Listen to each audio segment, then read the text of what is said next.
How to scale in and out of positions on Forex.com platform. I'm gonna guide you through the process on how to do it. Let's get started. First of all, on your phone, head over to the Forex.com app.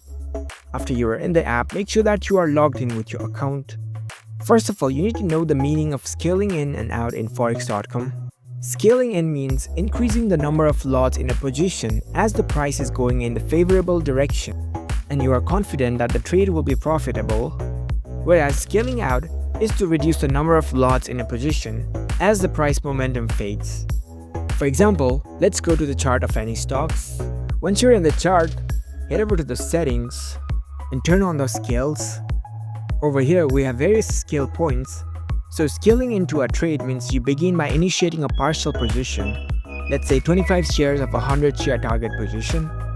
And if the market moves in your direction, you add another layer to the trade because you know that it is going to be profitable in the future. And when scaling out, you just reduce the number of lots in this position. So that's how you can scale in and out of positions on Forex.com platform. If you found this video helpful, don't forget to give this video a thumbs up and subscribe to our channel for more tech tips. Thank you for watching.